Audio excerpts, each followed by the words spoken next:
Eu sou Vanessa Gonçalves e está começando mais um TV Londres Notícias por aqui. E hoje nós vamos falar de um assunto muito interessante. Vamos falar de relacionamento. Quando o assunto é relacionamento e quando ele começa, é uma maravilha, não é mesmo? O desejo está em alta e o jogo da sedução permite que os iniciantes do amor em uma relação tenham as cartas necessárias para deixar o jogo mais envolvente. Porém, com o tempo, em muitos casos, este jogo perde o sentido e a chama da paixão se acalma. Será que é importante apimentar um relacionamento? E como manter o amor e o sexo de maneira saudável dentro de uma relação? É necessário uma melhora na comunicação do casal ao longo do tempo? A resposta para todas essas perguntas nós temos no vídeo de hoje. Sabe por quê? O TV Londres Notícias convidou uma especialista no assunto para tratar destas e outras questões. Rani Muniz. Ela é pós-graduada em sexualidade humana e trabalha há 10 anos ajudando mulheres e casais a destravar o seu poder pessoal através do autoconhecimento, da sensualidade e até da dança.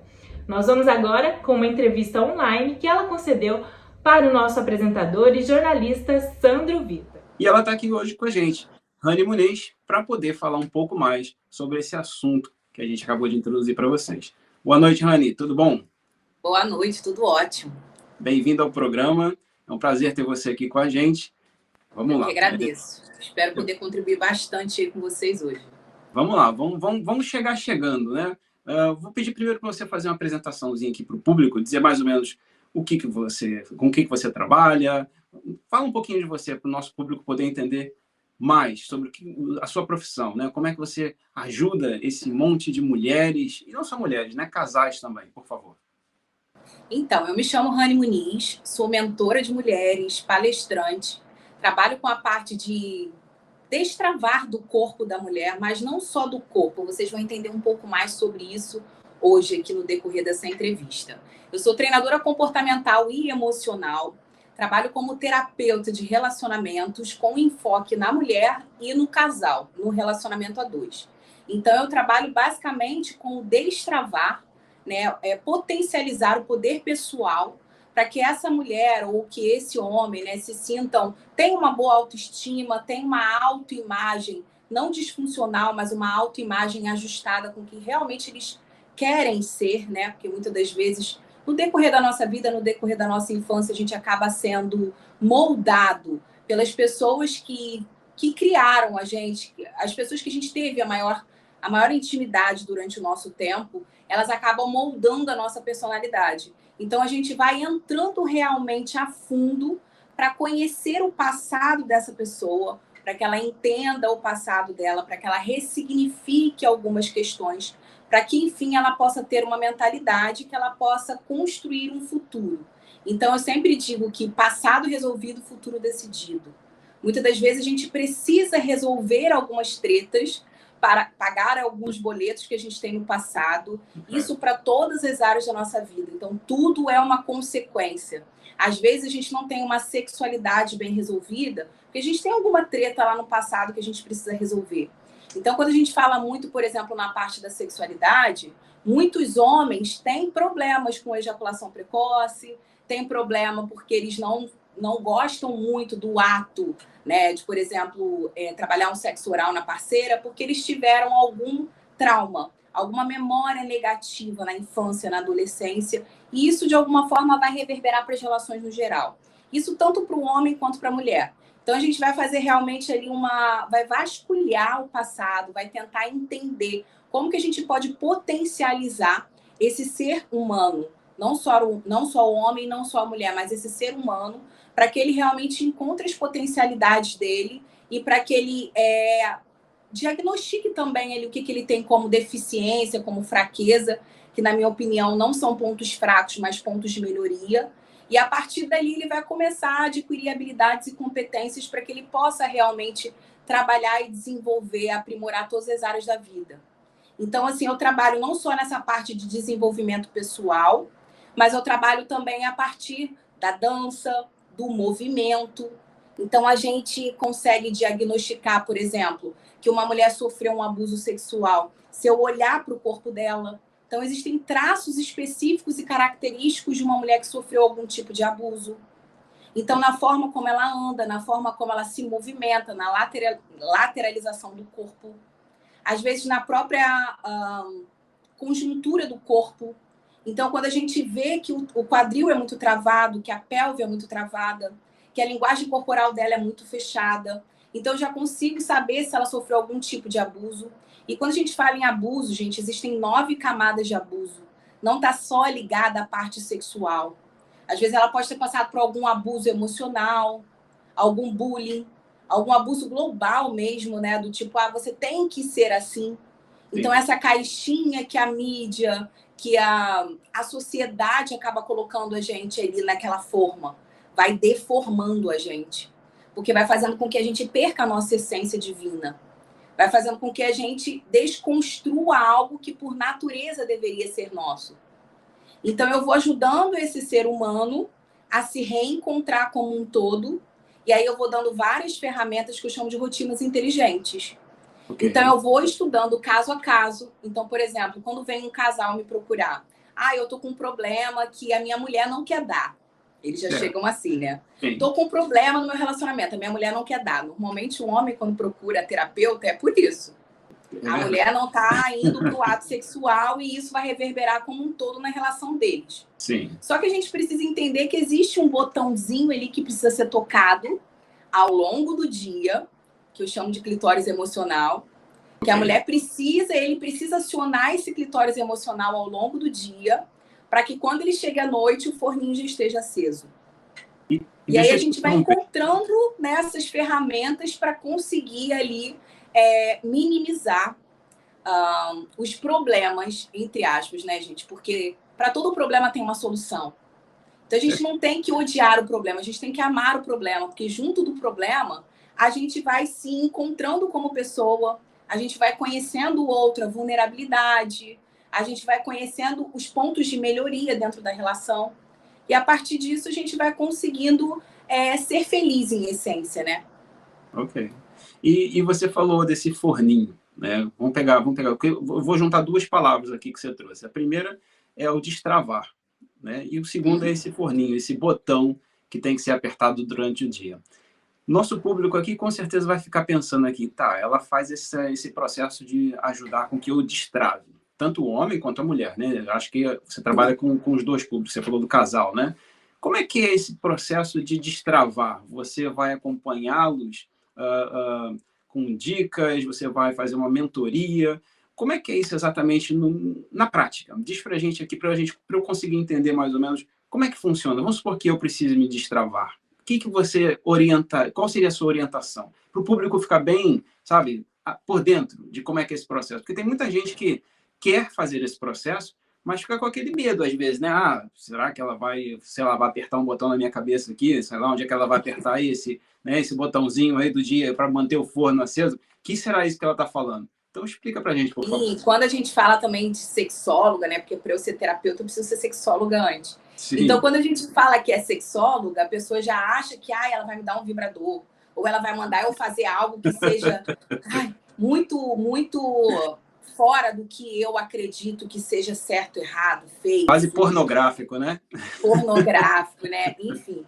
E aí a pessoa cria lá aquele avatar na cabeça, né? Como se realmente eu fosse vir ali com uma caixa de ferramentas para fazer você se tornar aquele avatar. Mas não, calma. É todo um processo.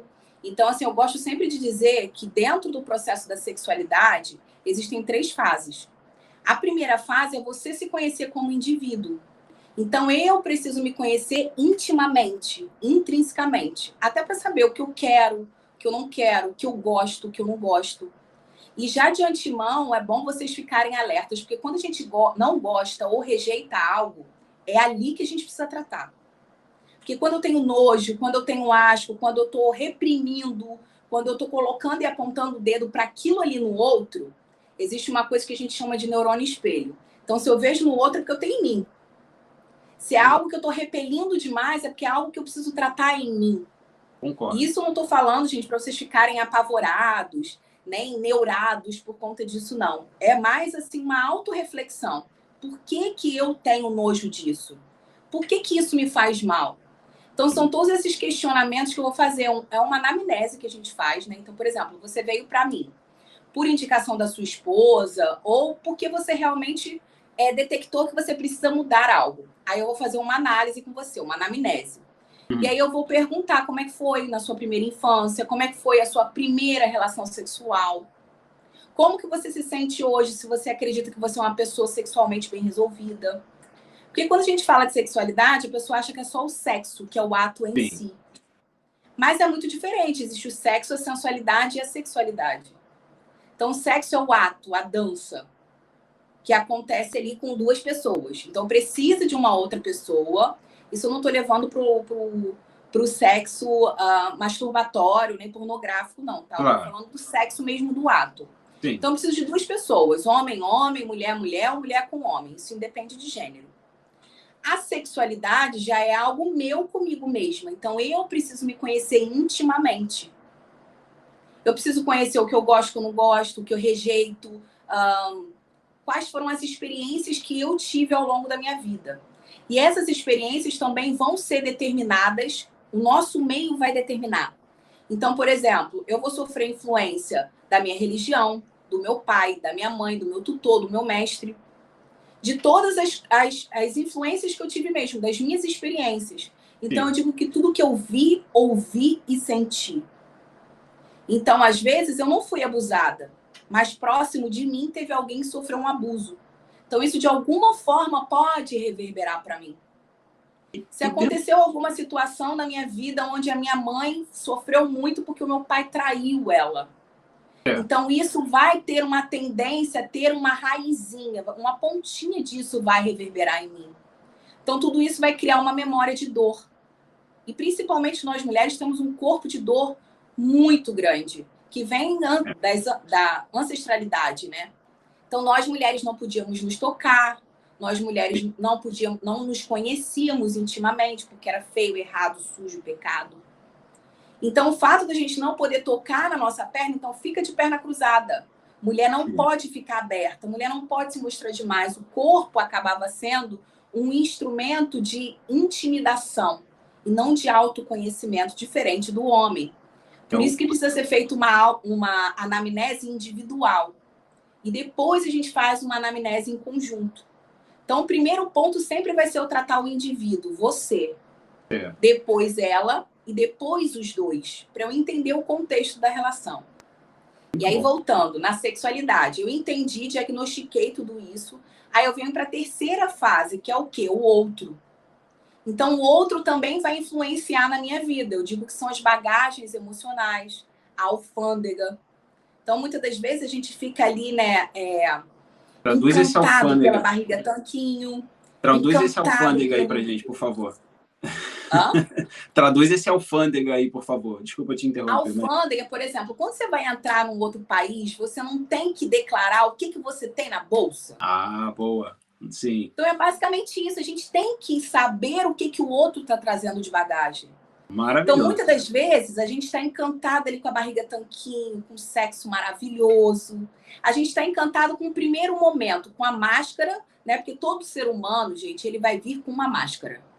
Verdade. Ninguém vai contar para você a sua vulnerabilidade, a sua fraqueza, os seus problemas, né? A não ser que seja uma pessoa que tem algum problema realmente que quer ficar falando que esse seja o problema, você, né? De terapeuta. Mas se ele quer te encantar e te seduzir, te conquistar, ele vai te passar a melhor versão dele. É verdade. E nessa melhor versão, você acaba se encantando. E aí você esquece de perguntar como ele é, se ele já é pai, por exemplo, como ele trata o filho. Sim. Como foi o último relacionamento dele. Como era a relação dele com a mãe. Como foi a relação dele com as últimas namoradas e parceiras. Se ele tem algum tipo de fetiche. Entende? Então, tudo isso vai influenciar no comportamento dele. Isso acaba sendo automaticamente isso vai influenciar na minha vida. E isso é primordial, né, para uma relação, né? Esse entendimento, essa comunicação, né? Essa alfândega, eu adorei esse termo, né? Essa alfândega precisa estar muito bem estabelecida. É bagagem emocional, alfândega. Muito bom tudo essa. Que a gente precisa conhecer do outro e nosso, mas sempre primeiro é o nosso, né? Sim. Gostei muito da palavra, principalmente porque a gente está aqui, essa entrevista está passando principalmente para o público brasileiro que vive fora do Brasil. E como a gente estava conversando um pouquinho antes nos bastidores, a gente tem aqui uma estatística que diz que boa parte da população brasileira que vive aqui fora é casada ou casado com um estrangeiro, pessoas de outras culturas. Então, a gente brasileiro, né, que já tem, eu acredito que você pegue bastante casais, bastante pessoas, né, o indivíduo também, que já vem com toda essa, vamos colocar, dificuldade, né, com esse travamento, né, com essa necessidade de destravar, aí no Brasil. E aí chega aqui fora, tem esse conflito de culturas, né? Imagina uma pessoa que é brasileira ou brasileiro e vai se casar com um parceiro, uma parceira, que de repente vem lá do Middle East. Uma cultura completamente né? diferente, né? Completamente oposta, que inclusive prega muitas vezes isso que você acabou de dizer, né? Essa, vamos chamar de repente essa proibição, né? Ou esse uso do corpo apenas para a reprodução, que a pessoa não pode se autoconhecer. Isso deve gerar um problema gigante na cabeça das pessoas, né? Não só da mulher, mas do homem também. Com certeza. É aquela coisa, né? Entre quatro paredes vale tudo, mas e fora dela? Pois é. Então, são determinados tabus que a gente pega muito. Então, assim, culturas diferentes é algo que a gente precisa, sim, sentar e conversar. Só que é muito difícil, isso independente de cultura, falar sobre sexualidade. Ainda é algo muito velado. Então, assim, como eu vou chegar? Isso é uma pergunta muito recorrente para mim. Como eu vou chegar para o meu parceiro e vou perguntar se ele gosta de, por exemplo, sexo anal? De levar um estímulozinho ali no neno. Sim. Raniele, Deus me livre se eu falar isso para um homem, não tem coragem de falar isso para ele. Eu digo, calma, você não precisa chegar e falar. Você pode ir estimulando com brincadeiras, com jogos sensuais, com perguntas. Então, você vai estimulando até que o seu parceiro tenha confiança em você. Porque o homem, ele está muito ligado à confiança. A mulher está à admiração e o homem à confiança. Então, quando o homem encontra numa parceira, tipo, essa é uma mulher onde eu posso confiar, aqui eu sei que eu posso cair, que ela não vai ficar me pisando, que ela não vai ficar apontando e me rotulando, que ela está comigo, ele se sente confortável para compartilhar as coisas. Mas isso, gente, não é uma fórmula mágica que eu vou esperar e eu vou dizer assim, olha, vou apertar esse botãozinho e a partir de agora eu vou falar tudo do jeito que a Raniele está falando que vai acontecer. Não. Nós somos seres individuais. Cada um passou por um corpo de dor, tem uma memória traumática. Então, você precisa encontrar qual é a forma que o teu parceiro vai se sentir confortável para ele começar a compartilhar as memórias com você. Então, tudo isso, gente, é um destravar. É um processo de descobrir mesmo. De você ter essa empatia, de você saber ouvir a pessoa e não apontar o dedo. Então, quando eu falo de escuta afetiva, não é eu simplesmente ouvir o que o meu parceiro está falando. É eu ter essa parte enfática, essa parte empática, de entender por que ele está falando isso. É sobre ele, esse comportamento, ou é sobre o corpo de dor dele? Então, muitas das vezes, o meu parceiro vai falar que o sexo oral é ruim, voltando lá para aquele primeiro exemplo, porque na infância ou na adolescência dele, ele foi abusado por uma secretária do lar. Isso acontece. Ou porque o pai levou ele num prostíbulo, não sei como chama aí, ou levou ele num lugar onde ele tinha que fazer sexo rápido, porque ali era pago por hora. Então, tudo isso vai criando uma memória. E ele vai acreditando que tudo tem que ser rápido. São ou ele, né? então, pior, ele veio da escola pornográfica. Que a maior parte dos homens vem dessa escola, da X-Video, né? Que não ensina o homem a dar prazer para a mulher. Então, ele não sabe como fazer. E é possível muitas das vezes a gente está querendo que o parceiro faça algo que ele não sabe como fazer. E dentro da sua experiência, você, né, que já trabalha com isso há algum tempo, é possível, você tem encontrado resultados positivos nessa reversão de pessoas que têm esse problema? Por exemplo, você citou, né, os homens que estão acostumados a ver pornografia de uma forma geral. Então, eles já chegando, né? Vamos usar esse termo aqui, né? Eles já chegam direto na coisa. Não tem todo aquele preparatório, né?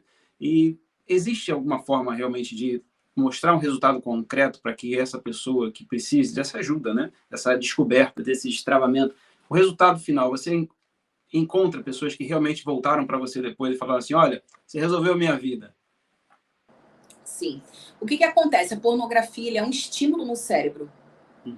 Então, quanto mais você vai estimulando essa dopamina, esse neurotransmissor, mais você quer receber aquilo. E a pornografia, inclusive, vai derivar para vários tipos de feitiço, que a gente chama que são outros tipos de transtorno dentro da sexualidade, que a gente chama de parafilia. Uhum. Então, muitos deles vão vir a partir da pornografia. Então, por exemplo, vou tocar num assunto polêmico aqui, mas necessário. Sim. Então, quando uma sexóloga estimula você a usar o masturbador em excesso, a mulher não precisa de homem para nada, tá errado.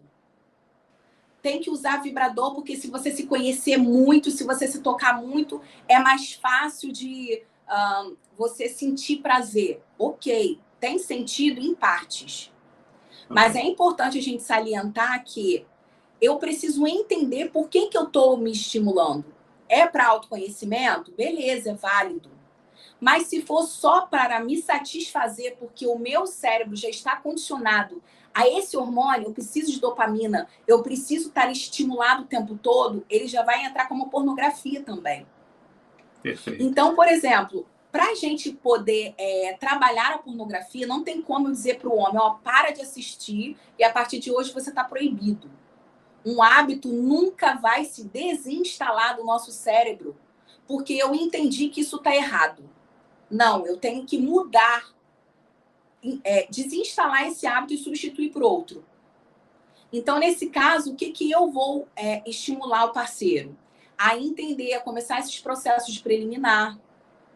Então, a gente vai trabalhar com Tantra, por exemplo, que é um sexo mais sagrado, que você demora um tempo maior, que você tem uma preliminar com a parceira, que não está ligado só ao sexo.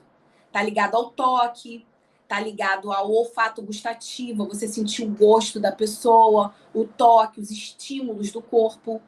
Então, tem toda uma preparação para a gente começar a estimular esse cérebro e fazer com que ele entenda que ele vai ter prazer também de outras formas, e não só dessa. Muito bom. Então, gente, é um exercício que tem que ser feito. Eu digo que são rotinas inteligentes. Então, a gente vai entender, vai diagnosticar. Então, por exemplo, existe um que a gente chama aqui, ó, mapa, não sei se vocês conseguem ver. Sim, sim. É um mapa sexual. Então, isso aqui é uma rotina que eu trabalho, por exemplo, em um curso meu, no SOS Casamento. Então, a pessoa está casada há muito tempo, não só para quem está casado há muito tempo, mas esse aqui específico eu trabalho muito para quem está casado há muito tempo. Então, a pessoa está casada há muito tempo e está sempre fazendo aquele sexo água com açúcar. Mais do mesmo, igual. Não tem mais estímulos. Então, para a mulher, o sexo é mais um compromisso. Mais uma obrigação. Mais um dever. Não estou dizendo, gente, que todas as mulheres são assim, mas a grande parte das mulheres que vão para ação, que vão para a lida, que estão muito com essa energia masculina do ir, o sexo acaba sendo mais um trabalho. Então, ela tende a fazer um sexo mais morno, mais água com açúcar. E aí, nesse movimento, o sexo vai entrando na normose, vai entrando na rotina. Então, eu digo que está ali com um alerta vermelho, o casamento. Está com ali amarelo indo para o vermelho, então já está no vermelho, então a gente precisa trabalhar outras rotinas.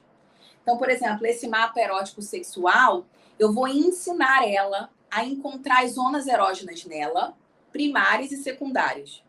E depois no parceiro. Então, isso são exercícios que eu vou passando para eles dois começarem a fazer. Então, um dia ela faz nele, no outro ele faz nela, e depois eles têm uma experiência juntos. E aí eu digo que é uau. É o momento que eles vão começar a colocar em prática tudo aquilo que eles estão aprendendo. Ah, Raniele, mas isso dá muito trabalho. Ou então só eu tenho que fazer. Eu ouço muito isso das mulheres. Só eu tenho que começar o processo? E essa é a minha próxima pergunta. Né? Aí eu sempre falo para elas, entenda isso como uma faca de dois gumes. Você tem um poder ou fardo. Escolhe um. Os dois não pode ser. Eu prefiro acreditar que eu tenho o poder na minha mão. Então, se isso é algo que me incomoda, que está me fazendo mal, que eu vejo que dentro da minha relação está me fazendo falta, por que não começar o processo? Então, quem desperta, levanta toda a casa, acorda toda a casa. E a gente não tem que ficar esperando cair nada do céu. Ou não tem que ficar esperando vir um estímulo mágico, ou eu colocar uma roupa sensual, pular em cima do parceiro, que isso vai mudar a minha relação. Então, o band-aid sempre vai ser um paliativo para um osso quebrado. Nunca vai ser a solução. Vou aproveitar o gancho que você está falando da mulher, principalmente agora, e eu vi que na sua mentoria, se eu não estou enganado, me corrija se eu estiver errado, tem uma coisa chamada MAC. Se eu não me engano, é Mulher de Alto Calibre. Explica para a gente um pouquinho o que é essa mulher de alto calibre. Porque o termo ficou muito bom, né? Então, Mulher de Alto Calibre é a minha mentoria, que eu falo para mulheres, e onde eu vou desenvolver esse poder pessoal através de pilares. Então, a gente vai trabalhar autoconfiança, autoestima, autoimagem, amor próprio, retroalimentado e sustentável por ela mesma. Então, ela vai entender realmente, né, quais desses pilares ela precisa desenvolver. Então, vai trabalhar todas as áreas da vida da mulher, porque eu acredito que não tem como a gente recortar áreas. Então, não tem como trabalhar só a parte financeira, só a parte da sensualidade, só a parte da sexualidade. Preciso trabalhar a mulher como um todo. E nesse processo, a gente vai trabalhando e fortificando esses pilares para que ela possa se nutrir dela mesma. E aí, o que eu estava falando sobre autoestima, que é muito engraçado, né? Porque o homem, ele tem uma autoestima muito forte. E a autoestima e amor próprio, eu vejo que é uma das coisas que mais afetam as mulheres. Então, por exemplo, o homem, ele chega do trabalho suado, passou ali o dia todo, ele tem aquele barrigão ali escondido por trás do terno, ele tá ali cheio de pelo, mas ele não tá nem aí, ele já chega em casa e vai fazendo striptease pra mulher, vai tirando a roupa, vai abrindo a barriguilha, a gente se sente um gostosão. Coloca na nossa boca e a gente ainda abre, né? A gente ainda... mas a mulher, se ela não tiver com a unha feita, a unha do pé, não é a unha da mão, não. Se ela não tiver com a unha do pé feita, se ela não tiver depilada, se ela não tiver se sentindo bonita, isso tudo vai influenciar na vida dela. Então, é muito importante ela entender que esses artifícios externos não tornam quem ela é na verdadeira essência. Então, ela precisa entender quem ela é, a identidade dela ser muito forte, para que o externo seja só um adereço, seja só um complemento. Mas que isso não a torne, não deixe ela se sentir menor, inferior, insegura. E aí eu ajudo essa mulher realmente a desenvolver esse poder pessoal. Não só através da dança. A dança é um plus. Porque como eu sou stripterapeuta, eu ensino também as artes sensuais. Mas esse é um plus. Eu trabalho com o movimento, eu trabalho com o destravar do corpo. Eu trabalho com essas rotinas inteligentes, de autocuidado, autoamor. Isso acaba ajudando, né, de uma certa forma, porque dança, movimento, sexualidade e até essa comunicação que precisa existir, né, porque tudo é comunicação, tudo que você acabou falando aí, para a gente estar ligado de uma forma muito próxima com a comunicação entre os pares, né, dentro do casamento, ou que seja no namoro, ou qualquer tipo de relação, isso acaba sendo crucial. Aí eu queria ver com você uma coisa. A gente aqui fora também, não sei a realidade maior aí no Brasil, não sei se ainda está muito assim, mas aqui fora a gente vê uma tendência, posso chamar de tendência talvez, que está acontecendo uma inversão de valores. Muitas vezes as mulheres estão assumindo papéis mais masculinos, né, e vice-versa. Como é que isso acaba refletindo dentro do seu trabalho, dentro dessas situações de destravamento que você precisa colaborar para realizar, né, para destravar? Isso influencia muito? Tem acontecido aí também? Influencia muito. Eu costumo dizer que são mulheres empoderadas. Empoderadas. Coloca amor nas minhas palavras. Coloquem amor nas minhas palavras. Mas eu já fui essa mulher empoderada. E eu digo que, assim, desde muito nova, eu fui incitada por... Quando eu falo mulheres feridas, eu estou dizendo minha mãe. O corpo de dor da minha mãe dizia que eu tinha que trabalhar muito para ter algo, para ser alguém. Que eu não precisava depender de homem para nada, porque se eu dependesse de homem, eu iria sofrer. Então, como eu ouvi isso durante toda a minha vida, minha primeira formação foi arquitetura. Eu tinha que ir para frente, de tomar ação, de ir lá para o trabalho, de colocar o pau na mesa no sentido de, olha, eu mando. Eu sou mulher, eu sei o que eu estou fazendo. E nesse movimento, a gente acaba assumindo a postura do homem. E, gente, quando a gente fala em energia, em polaridade, nessa parte energética comportamental, não quer dizer que a mulher ela tem que ser 100% feminina. Não. Tem que existir um equilíbrio dessa polaridade. Então, por exemplo, não tem problema nenhum da mulher tomar ação, da mulher mostrar liderança no trabalho, da mulher realmente fazer, que são energias comportamentais características do yang, da energia masculina, da polaridade masculina. Então, quando a gente fala em polaridade, é preto, branco, sol, lua, noite, dia, só para a pessoa entender e não generalizar. Existe esse contraste, isso, essa dualidade. Essa dualidade precisa existir no mundo. Só que não pode ser só uma coisa. E é aí que eu acredito que as mulheres acabam pecando. Então, por exemplo, e quando eu falo mulheres, eu me coloco nesse lugar de fala, porque isso aconteceu muito comigo também. Dentro do meu relacionamento, eu tive muitos problemas por conta disso também, de querer impor. Então, eu sempre digo que a mulher tem essa tendência a falar assim, tem que ser assim, que a mulher deixa que eu faço.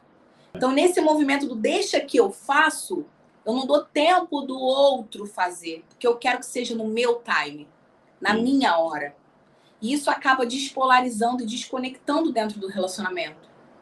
Então, por exemplo, voltando, a mulher que está lá, que tem a Mulher Maravilha, né, do corporate, ela foi lá, tá na ação, fez, aconteceu. Quando ela chega em casa, ela tem que tirar essa capa da Mulher Maravilha. E ela tem que se colocar como uma mulher frágil e vulnerável.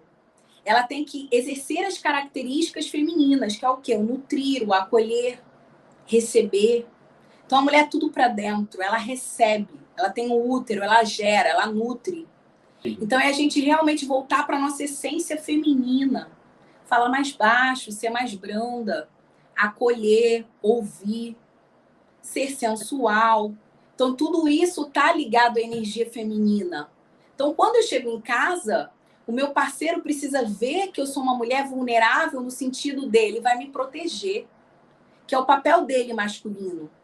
Então, o que eu vejo muitas das vezes é que as mulheres reclamam que eu tenho um banana de pijama, ele não faz nada, tudo eu tenho que agir, tudo eu tenho que ir lá e tenho que fazer. Mas ele não faz porque você pega e faz, ou ele não faz porque ele não quer fazer. Então, são situações muito diferentes e que o nosso condicionamento diário vai fazendo com que a gente vá levando essa energia para dentro de casa também. E é aí que eu acredito que acabe acontecendo a maior despolarização. Os relacionamentos não acabam por falta de amor. Eles acabam por dor. A pessoa não quer mais sofrer, não quer mais sentir dor. Aquilo ali está incomodando. Então, ela prefere acabar, romper, do que resolver algo que, se ela mudar um pouco, se ela ceder um pouco, ou se ela retomar, voltar para a essência dela, ela vai entender que ela vai poder relaxar. Para a mulher gozar, ela precisa relaxar.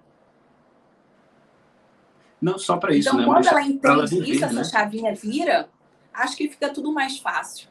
Eu acho que não só para a mulher, mas para o homem também, né? Muitas vezes ele está ali numa situação de extrema pressão e ele precisa relaxar também, né? Tanto o homem quanto a mulher, eu acredito que os dois precisam ter ali um equilíbrio, como você já citou, e esse relaxamento, né? Às vezes ele já está no trabalho ou numa situação tensa o suficiente que ele está ali realmente para explodir.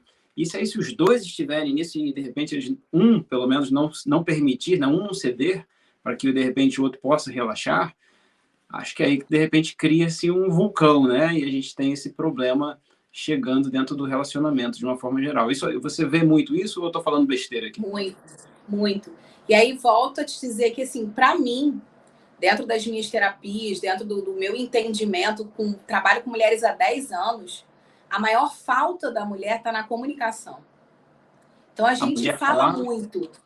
Mas quando você diz, desculpa, quando você fala da comunicação, é a mulher reportar, ela chegar para o marido, ela se fazer clara dentro das relações. Perfeito. Então, por exemplo, a gente fala muito, mas a gente precisa saber falar. Então, por exemplo, quando eu pego um homem, quando ele vai falar comigo, ele sempre fala, não é o que ela fala, mas a forma como ela fala. Certo. Então, é a comunicação não violenta que a gente diz. Perfeito. Então, é trabalhar muito bem essa CNV. Como eu me comunico com o meu parceiro? Será que a minha linguagem corporal, porque assim, 97% da nossa comunicação é não verbal. Sim. Então, a minha expressão do meu corpo, como é que é? Sabe? Será que eu estou agindo como a mãe dele? Eu estou me colocando no papel da mãe? E não no papel da amante, não no papel da esposa, da namoradinha, que eu digo. Sim. Porque quando o homem casa, ele não casa com a mãe. Ele casa com a referências, namorada. Né? Mas ele tem então, referências, eu sempre digo uma frase assim que até é muito recorrente no meu discurso é: quando o homem casa com a mulher, tudo que ele quer é que a mulher não mude. Que ela continue a namoradinha, gostosa, fogosa, que faça sempre aquelas coisas que o fizeram ter fogo, ter vontade, começar, né? Querer casar. Uhum. E a mulher, quando ela casa, tudo que ela quer é que o homem mude. Então, ela já casa querendo mudar o homem. Depois que ele casar, vai ser diferente. Depois que ele casar, ele vai ver quem é que manda. E aí, para mim, é onde existe a primeira traição dentro da relação. Porque começa a haver esses conflitos, essa comunicação, que não é uma comunicação direta. Então, isso acaba afetando, né, muito a forma, a dinâmica desse relacionamento. E você encontra problemas, isso acaba sendo uma recorrência, né? A gente ouve muito esse tipo de reclamação, onde acho que os homens também fazem isso, alguns pelo menos, mas acho que é uma coisa mais característica da mulher. Pelo menos a gente tem isso no nosso imaginário. Então, assim, sem querer, as mulheres me perdoem se eu estiver falando alguma besteira aqui, tá? Mas, assim, vão tratar como o outro, né? O parceiro. Não vou falar que é a mulher, não. Mas, normalmente, isso é mais voltar. Tem esse clichê de que a mulher não comunica tão claramente para o homem, né? Ou para o parceiro. Normalmente, ela está com um problema, ou ela não gostou de alguma coisa, ou ela quer alguma coisa, e parece que ela imagina que o homem tem que ter ali um poder de adivinhação, né? Estou me sentindo assim, mas ele que tem que descobrir, ele tem que saber como é que eu quero me sentir, ou o que eu gosto. Você também pega muito desse tipo de problema, onde eu estou falando besteira aqui de novo, que a mulher pensa mais assim ou não? Como é que é na realidade? Falando verdade. É verdade, a mulher acha, né, que o homem tem que ter uma bola de cristal para adivinhar o que ela nem sabe que ela quer. Então, muitas das vezes, nem ela sabe o que ela quer, mas ela quer que o homem adivinhe isso. Eu acho então, que eu sempre digo que a gente precisa ter clareza, né? Você acha que tem um pouco de romance, assim, romantizado, essa coisa de que você tem que adivinhar aquilo que eu quero, para eu entender que você é realmente a minha alma gêmea, você tem que descobrir, tem que me entender nessa profundidade para que eu não precise falar. Eu começo uma frase. Você sabe que eu acredito, assim, existe, óbvio, o mito do amor romântico, existe, mas o que eu acredito é nós não fomos ensinadas ao que nós iríamos encontrar no casamento. Essa é a realidade. Então, quando a gente ouve muito o corpo de dor da sua vizinha, da sua mãe, da sua colega que sofreu algum trauma dentro do relacionamento. Mas a gente não ouve, olha, quando você casar, o relacionamento vai entrar na rotina. Quando o relacionamento entrar na rotina, você faz isso, isso e isso. Olha, quando você casar, você não vai ter vontade de dar. E aí, quando isso acontecer, você faz isso, isso e isso. Então, assim, são N situações que acontecem dentro da relação que a gente não sabe como lidar. Então, por exemplo, linguagens de amor. A forma como eu amo não é a forma como o outro se sente amado. Então, a mulher, ela tem uma tendência a gostar muito de receber presente. É uma das linguagens de amor da mulher. Sim. E aí a mulher, ela acha que ela tem que ir lá comprar um relógio mega caro, comprar uma roupa mega cara para o homem, achando que o homem vai se sentir amado dessa forma. E muitas vezes Só que o seu parceiro pode se sentir amado de outra forma. Então, isso para ele não vai fazer diferença alguma. E aí ela vai ficar chateada porque ela comprou um relógio parcelado em 10 vezes, ela deu o relógio para ele e ele deixa o relógio na gaveta. Exatamente por aí. Entende? Sim, sim. Então, são pequenos ajustes na comunicação, no dia a dia que a gente consegue fazer e que fazem com que a relação fique mais leve. Eu sempre digo que a gente tem que entender que o nosso maior propósito de vida não é fazer algo para o outro, é fazer algo para nós mesmos. Então, a gente precisa ser feliz. E o que nos torna felizes? A gente precisa entender o que pra gente é felicidade. Então, por exemplo, se eu me sinto amada, a minha linguagem de amor é tempo de qualidade. Então, eu me sinto amada quando o meu parceiro tira um tempo para mim e ele fica só comigo. Isso significa o quê? Ele não pode estar com o telefone 100% do tempo. Ele não pode, tá comigo e tá pensando já no que ele vai fazer depois, no dia seguinte. Então, esses acordos e pactos silenciosos, eles têm que ser estabelecidos dentro da relação. É. Ele precisa entender que isso para mim é um valor, que isso é importante para mim. E aí, automaticamente, eu não vou cobrar dele, mas eu vou ensinar a ele como eu me sinto. E por que eu não gosto? Por exemplo,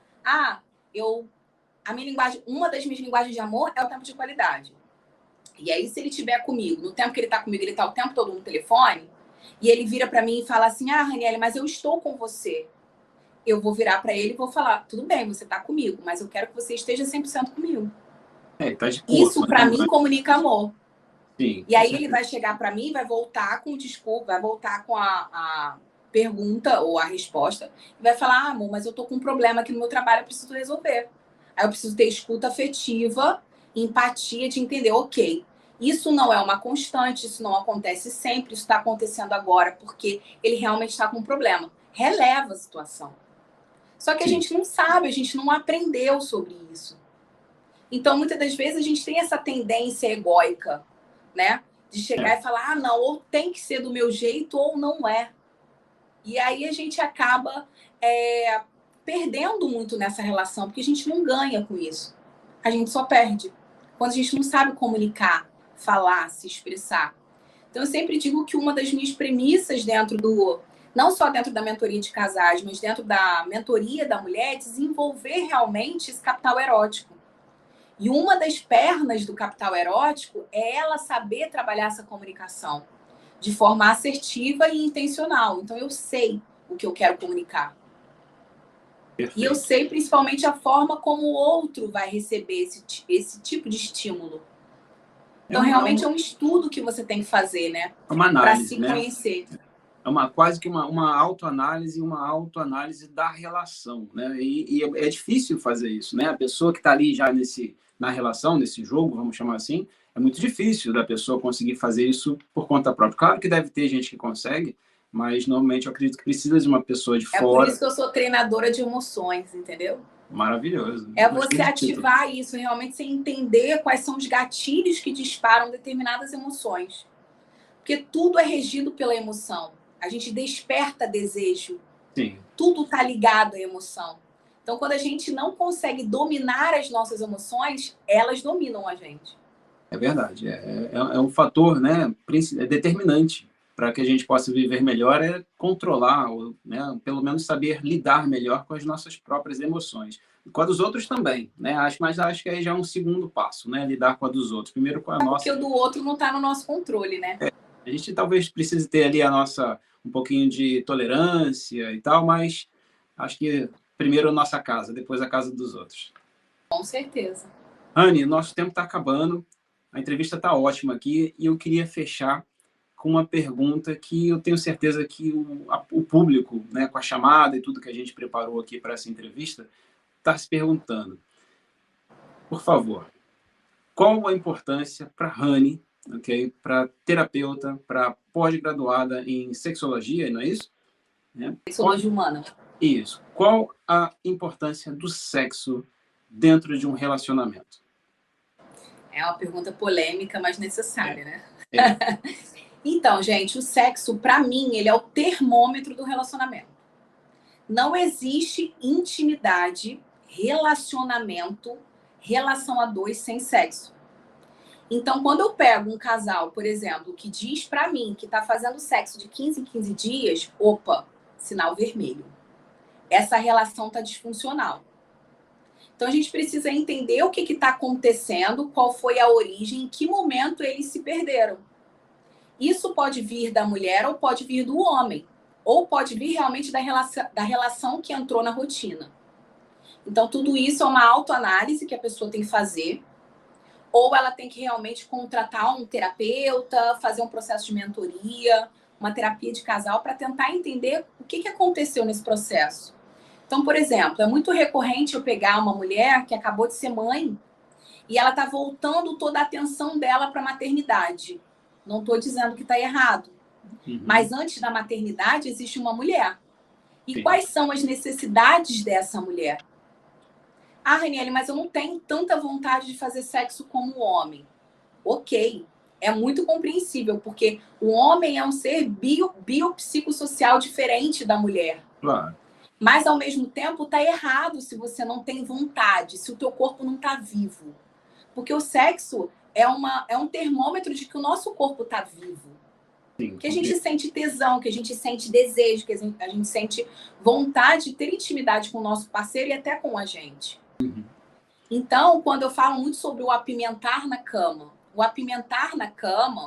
esse cardápio de opções criativas que você tem que ter para você e para o seu relacionamento, ele não tem validade se eu estiver em um relacionamento quebrado, disfuncional, em um relacionamento onde eu esteja passando por algum tipo de violência e de abuso.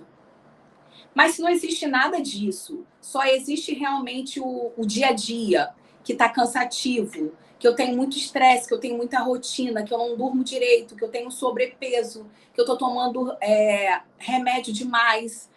Tem uma série de fatores que podem fazer com que você perca a sua libido, que a sua libido diminua. E a libido, gente, ela está ligada com o quê? Com a nossa vitalidade. A gente precisa se sentir vivo. Então, a gente vai fazer todo um trabalho, por exemplo, eu trabalho com esse movimento do corpo, que não precisa ser só através da dança, pode ser através do alinhamento de chakras, através da yoga, através dessas rotinas inteligentes para fazer com que a mulher tome um banho de conexão com ela, de fazer com que ela volte a se arrumar para ela volte a se sentir desejada para ela. Então, todo esse processo de autossedução que ela vai fazer para ela, da pele para dentro e não da pele para fora, vai fazer com que ela volte a sentir vontades. E essas vontades vão reverberar para tudo na vida dela. Quando essa mulher se sente, tem essa energia vital, ela se sente uma mulher criativa de novo, ela transa com o parceiro, eles têm uma vida sexual ativa, plena, gostosa e prazerosa, ninguém segura essa mulher. Então, esse é o meu recado, sabe, final, para que a mulher realmente retome, tome a rédea da vida dela e entenda o que está acontecendo com ela. É a maternidade? Ok, eu vou me dedicar ao meu filho, mas eu também preciso me dedicar um pouco para mim. O que eu posso fazer por mim, para eu, Raniele, como mulher, para que eu me sinta mulher feminina, gostosa, amada, desejada, por mim e pelo outro. Então, é importante a gente trabalhar e exercitar isso diariamente. Isso não é algo que eu tenho que fazer, eu vou fazer de 15 em 15 dias, uma vez no ano. Não, eu tenho que fazer isso diariamente, são rituais mesmo. Que você vai trabalhando, afirmações que a gente vai falando pra gente.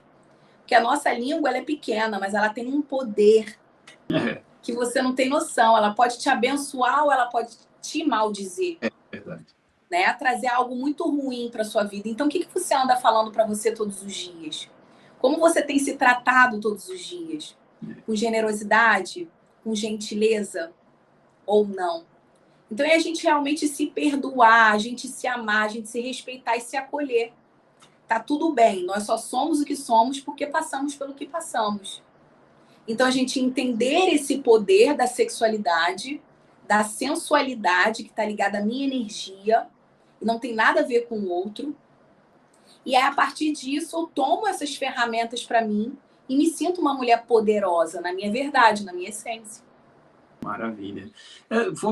Antes da gente fechar aqui, vou fazer um comparativo. Você me perdoa se eu estiver entrando aqui numa área que não é a minha, mas vou pegar o teu ponto de vista de especialista no assunto, né? Você acha que seria errado a gente comparar a importância do sexo num relacionamento com a importância do esporte, né, ou do exercício físico, do esporte não, mas do exercício físico para uma saúde de uma forma geral, uma saúde de vida, uma vida de qualidade? Para mim está totalmente ligado. Assim, eu tenho um curso que chama-se esse aqui, ó. Ele é o calendário erótico, ele está dentro do Apimente na Cama. Isso aqui para mim é um planejamento do casal. E por que eu coloquei, por que eu comentei sobre ele? Para tudo na nossa vida que a gente quer ter alta performance, a gente precisa de planejamento. Então, se eu quero ter alta performance no esporte, eu vou me planejar, eu vou me alimentar bem, eu vou comer melhor, eu vou dormir melhor, eu vou ter rotinas específicas para que eu consiga alcançar esse resultado. Na área financeira, eu quero ter um determinado lifestyle.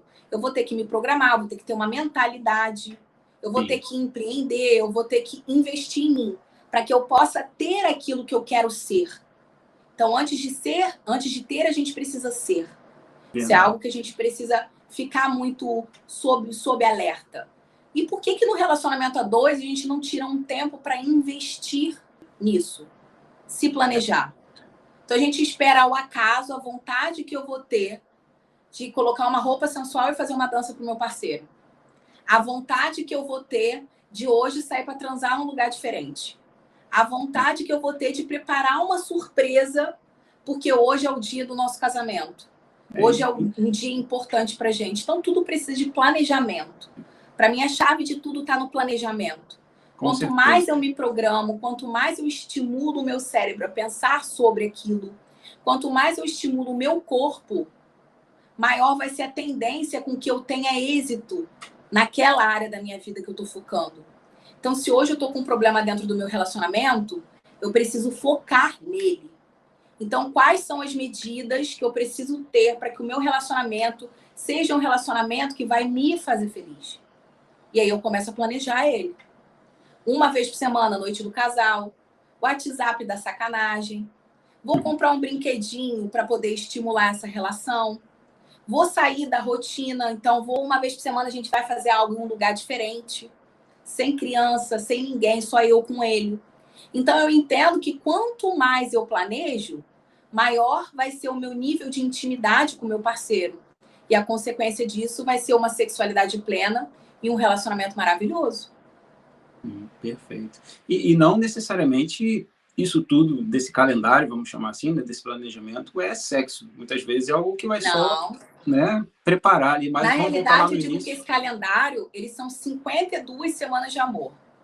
Ele é um planejamento onde eu vou dar um direcionamento para a pessoa. Então, assim, tem muita criatividade, tem como ela pode, quais são as estratégias que ela pode usar, por exemplo, para poder estar planejando esse erotismo dentro do relacionamento. Mas eu sempre digo que tem que ser adaptado à realidade dela. E ao que é confortável para ela. Então, todas as ideias que eu vou dar ali, eu falo, escolhe uma. Então, de 20, você vai escolher uma que você se sente confortável, que faz sentido para você, que não vai te ferir, que não vai te machucar, que vai realmente falar assim, isso aqui é legal, eu tenho vontade de fazer, eu faria, isso aqui seria algo diferente, novo. Então, pega esse gatilho, novidade. Novidade é o combustível do relacionamento. Sempre trazer algo novo, diferente, vai fazer com que o relacionamento saia da normose. Então, o calendário ele vai ajudar ela a planejar isso, mas esse planejamento tem que partir dela. Maravilhoso. Rani Muniz deu uma aula aqui pra gente sobre sexualidade, né? E, enfim, como trazer esse despertar. Até eu aqui fiquei agora com algumas coisas na cabeça que vou te procurar depois pra gente. Já vai levar já algumas dever de casa. Assim, com certeza. Quero te agradecer muito pela entrevista, por estar aqui no TV Londres Notícias com a gente. Tá? A gente faz uma coisa aqui no final, que é sempre pedir o convidado para falar o nosso slogan. Então, se você não se importar... TV Londres Notícias, o mundo passa por aqui. Maravilhoso. Muito obrigado, minha querida. Muito obrigado mesmo. Eu que agradeço.